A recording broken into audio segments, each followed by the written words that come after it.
बिस्मिल्लाहिर्रहमानिर्रहीम। अस्सलाम वालेकुम नाज़रीन, मैं अहमद फ़वाद हूँ और आप मेरा यूट्यूब चैनल देख रहे हैं। नाज़रीन, दो इश्यूज़ हैं जिनके हवाले से कुछ तफसीलात हैं वो मैंने आपके साथ शेयर करनी है। एक तो इलेक्शन मुलतवी करवाने के हवाले से इस वक्त बैकडोर क्या जो चीज़ें हैं वो चल रही हैं, लेकिन ऐसा होने नहीं जा रहा। इलेक्शन मुलतवी नहीं होंगे। सुप्रीम कोर्ट से शहबाज शरीफ के ख़िलाफ़ तौहीन अदालत के तहत नाअहली, इस पर जो है वो कुछ चीज़ें मैं आपको बताऊंगा। और ये शहबाज शरीफ कभी भी नहीं चाहेंगे कि उनकी सुप्रीम कोर्ट से इस तरीके से नाअहली हो, और इलेक्शन अगर इन्होंने ना करवाए तो ऐसा ही होने जा रहा है।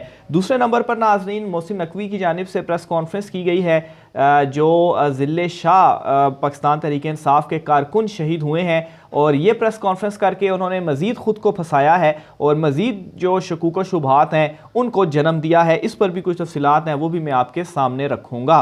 और मोहसिन नकवी साहब से ही आगाज़ जो है वो मैं करता हूँ। मोहसिन नकवी, जिनको जरदारी का बेटा भी कहा जाता है, जरदारी ने खैर खुद ही उन्होंने कहा है कि ये उनका बेटा है, तो बहरहाल उन्होंने ये प्रेस कॉन्फ्रेंस की है। पहले प्रेस कॉन्फ्रेंस में जो 3-4 चीज़ें उन्होंने कही हैं ये सुन ले, फिर उसके बाद इसके ऊपर जो है वो मैं डिटेल्स आपके साथ शेयर करता हूँ। तो मोहसिन नकवी साहब ये कहते हैं, लाहौर में उन्होंने ये प्रेस कॉन्फ्रेंस की है और उन्होंने कहा है कि पंजाब में पीटीआई कारकुन अली बिलाल की मौत पुलिस तशद्दुद से नहीं, गाड़ी की टक्कर से हुई। तो एक तजाद आपने, अच्छा ये गौर से सुनना है क्योंकि इनको मैं बारी बारी को इन चीज़ों के आंसर भी जो है वो आपके सामने रखूँगा। तो कहते हैं जी कि गाड़ी की टक्कर से हुई। जिस गाड़ी में इसकी लाश अस्पताल लाई गई, इसका मालिक पीटीआई सेंट्रल पंजाब का रुकन राजा शकील है। इसी ने यास्मीन राशिद को मालूमात दी कि गाड़ी से बंदा हिट हुआ। यास्मीन राशिद ने राजा शकील को कहा कि आप मेरे साथ कल जमान पार्क चलें। ड्राइवर को गाड़ी में छोड़कर राजा शकील यास्मीन राशिद के साथ जमान पार्क गए, वहाँ ये साजिश रचाई गई। अच्छा, एक तो चीज़ ये जो कहते हैं जी कि इन पुलिस तशद्दुद से नहीं बल्कि गाड़ी की टक्कर से हुई, तो सबसे पहला यहाँ पर सवाल कि जो पोस्टमार्टम रिपोर्ट है, तो गाड़ी की टक्कर से क्या 26 जो तशद्दुद के निशानात हैं, ये 26 जगह पर जिस्म के तशद्दुद किया गया, क्या गाड़ी की एक टक्कर से इस तरीके से होता है? और फिर दूसरे नंबर पर क्या गाड़ी की टक्कर से ऐसा भी होता है कि जो नाजुक अज़ा है उस जगह पर भी जो निशानात हैं वो मौजूद हों? तो ये एक किस्म की पोस्टमार्टम रिपोर्ट की नफ़ी है। तो पोस्टमार्टम रिपोर्ट में ये कहा गया कि तशद्दुद हुआ है, और ये कह रहे हैं कि गाड़ी की टक्कर से जो है उनकी मौत जो है वो हुई है। फिर दूसरे नंबर पर ये कहते हैं कि ये जो गाड़ी में जो अली ज़फ़र हैं, उनकी जो बॉडी थी वो पंजाब के सेंट्रल पंजाब के एक कारकुन है राजा शकील, वो जो है वो लेकर आए अस्पताल। अब जो आपने एक एफआईआर काटी थी, जो मुकदमा बनाया था इमरान खान और दीगर पाकिस्तान तहरीक इंसाफ के रहनुमाओं के ऊपर, तो उसमें आपने ये कहा था, जो उसमें सारी डिटेल्स लिखी गई थी, उसमें ये कहा गया था कि पुलिस जो है जब ये गाड़ी की टक्कर से हुआ तो पुलिस जो है वो इसको अस्पताल लेकर गई और वहाँ पर पता चला कि ये जो है वो इनकी जो मौत है वो वाक़ई हो चुकी है। तो फिर ये तो उसकी भी जो नफ़ी है वो हो गई है। तो ये दो तसादात हैं जो कि अभी सिर्फ इनकी इनिशियल 2 लाइन्स में मैंने आपके सामने रखे। अच्छा, फिर अब आगे चलते हैं। मज़ीद ये आगे चलकर कहते हैं कि 30 अप्रैल को इलेक्शन है, माहौल ख़राब करने की कोशिश की जा रही है। इमरान खान कुछ ख्याल करते अपनी रैली 2 रोज़ आगे कर लेते। आप सियासत में जो मर्ज़ी करें, मुझे कोई एतराज़ नहीं। मैं इस मनसब पर ना बैठा होता तो किसी और तरीके से जवाब देता। अच्छा, ये कहते हैं जी कि 30 अप्रैल को इलेक्शन है और माहौल ख़राब करने की कोशिश की जा रही है। तो माहौल ख़राब करने की कोशिश किसने की है? ये भी हमने देखा कि इमरान खान साहब की जो रैली है उसके साथ क्या हुआ।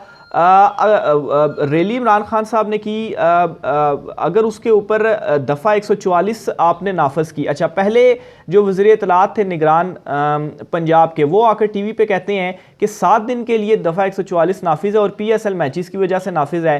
तो यहीं पर इनका ये पकड़ा जाता है कि असल में हालात ख़राब कौन करना चाहता है। और फिर इन्होंने बाद में ये किया कि एक दिन बाद ही जो चूँकि नेक्स्ट डे कोर्ट हेयरिंग थी, तो वहाँ पर जाकर इंतज़ामिया ने जवाब दिया कि हमने दफ़ा 144 जो है वो हटा दी है। तो एक तरफ कहते हैं 7 दिन के लिए दफ़ा 144 नाफिज, फिर कहते हैं जी कि 1 दिन के लिए नाफिज, और फिर दफ़ा 144 जो नाफिज थी उसके तहत जो पाकिस्तान तहरीक इंसाफ के कारकुनों की गिरफ्तारियाँ हुई, जो आंसू गैस का इस्तेमाल किया गया, जो शेलिंग वहाँ पर की गई, इसके अलावा जो डंडे वहाँ पर बरसाए गए, तो ये सारा किसकी तरफ से हुआ? ये सारा आपकी तरफ से हुआ। तो हालात असल में ख़राब कौन करना चाह रहा था वो भी अवाम की जानिब से देख लिए गए। अच्छा, फिर दूसरी तरफ IG साहब जो हैं वो भी इस प्रेस कॉन्फ्रेंस में मौजूद थे और उनकी जानिब से भी क्या कहा गया, वो ये कहते हैं कि एक तो वीडियो के हवाले से उन्होंने बताया जी कि जाली वीडियो जो है वो फैलाई जा रही है। हालांकि जिन रिपोर्टर ने वो वीडियो बनाई थी वो खुद सामने आए और उन्होंने बाकायदा अपने मोबाइल से वो रिकॉर्ड भी दिखा दिया कि जो उनके ऊपर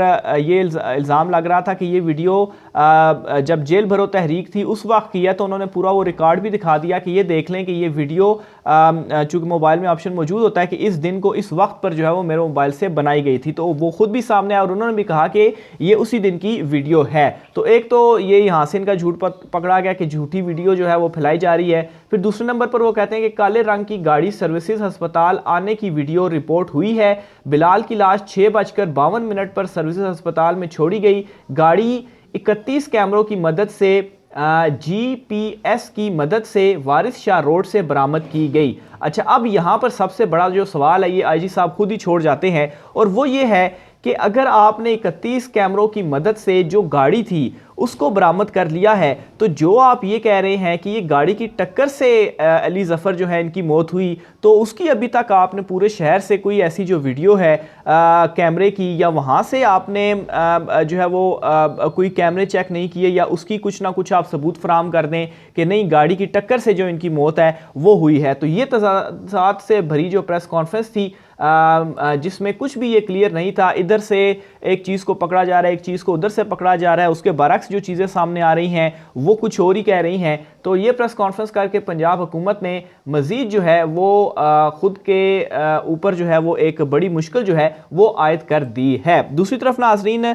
शहबाज शरीफ के अगेंस्ट तौहीन अदालत का मामला और जो इलेक्शन मुलतवी करवाने के वाले से चीज़ें चल रही हैं, इस पर भी 2-3 तफसीलात आपके सामने में रखता चलूँ। मामला इस तरीके से है कि 2 मीटिंग्स 2 अहम इजलास हो चुके हैं इस वक्त इलेक्शन कमीशन ऑफ पाकिस्तान में। एक तो इजलास था जिसमें सेक्रेटरी ख़जाना को वो आए और उन्होंने मुलाकात की और बजट के हवाले से डिटेल्स तय हुई और अभी तक की जो डिटेल्स हैं कोई राउंड अबाउट 15 अरब के करीब जो है वो मांगे जा रहे हैं इलेक्शन कमीशन ऑफ पाकिस्तान की जानिब से। जो हुकूमत इस वक्त भी, हालांकि बड़ी मुश्किल सूरत हाल है इस वक्त पाकिस्तान के ऊपर माशी तौर पर, लेकिन इस वक्त भी 15 अरब रुपए हुकूमत के लिए कोई ज़्यादा बड़ा मसला नहीं है, वो इलेक्शंस के लिए प्रोवाइड कर सकते हैं। लेकिन चूंकि नीयत इलेक्शन की नहीं है तो इसलिए टाल मटोल से भी काम लिए जा रहे हैं, ताखीरी हरबे भी इस्तेमाल किए जा रहे हैं। गवर्नर KP का जो किरदार है वो आपके सामने, अभी तक इलेक्शन की डेट उनकी जानिब से नहीं दी गई। अच्छा, इसके ऊपर क्या हो रहा है कि वो उन्होंने नज़रसानी का कहा और इलेक्शन कमीशन अब इसके ऊपर नेक्स्ट वीक में फैसला करेगा। फिर जो सिक्योरिटी के हवाले से कल कुछ एजेंसी हुकाम की मीटिंग हुई तो उन्होंने भी हालात को साजगार करार नहीं दिया। हालांकि कल फिगर्स के साथ मैंने डिटेल्स आपके सामने रखी थी कि दहशतगर्दी के 2008 के इलेक्शन, 2013 के इलेक्शन और 2018 के इलेक्शन का मुकाबला अगर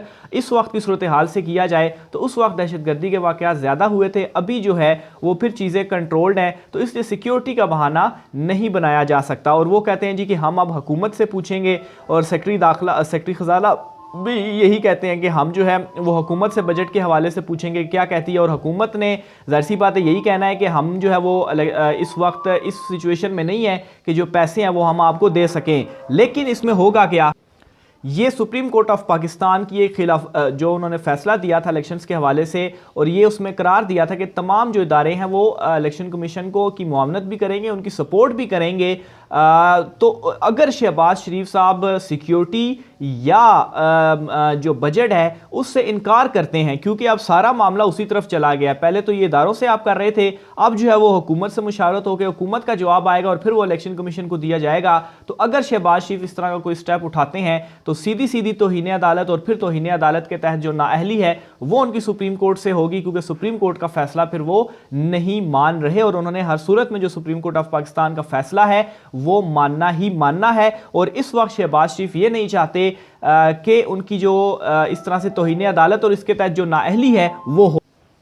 और इस सारे मामले में आसिफ जरदारी जो हैं वो भी हुकूमत से पीछे हट चुके हैं कि नहीं भाई, आपने जो सुप्रीम कोर्ट का फैसला है उसके ऊपर अब इंप्लीमेंट करें, और अगर आप नहीं करते तो तौहीन अदालत होगी और इस मामले में हम आपके साथ नहीं हैं। इसी वजह से अब इस बात पर भी संजीदगी से सोच विचार जो है वो की जा रही है कि जो अब कौमी असम्बली है उसको भी तहलील किया जाए और इमरान खान को मनाकर और इलेक्शन जो है वो थोड़े आगे पीछे कर कर तो चीज़ों को अपने हक में बेहतर जो है वो बनाया जाए। आखिर में मौलाना फजल रहमान की कुर्बानी के हवाले से भी आपको बताता चलो, इमरान रियाज खान साहब की जानिब से ये जो दावा है ये सामने आया है। एक ट्वीट के जरिए वो लिखते हैं कि एक दोस्त का दावा है कि खुदा न खास्ता इलेक्शन मुलतवी कराने के लिए फजल रहमान साहब की भी कुर्बानी दी जा सकती है। फजल रहमान साहब से गुजारिश है कि किसी पर भरोसा मत करें, मौत और ज़िंदगी अल्लाह रब्बुल इज़्ज़त के हाथ में है।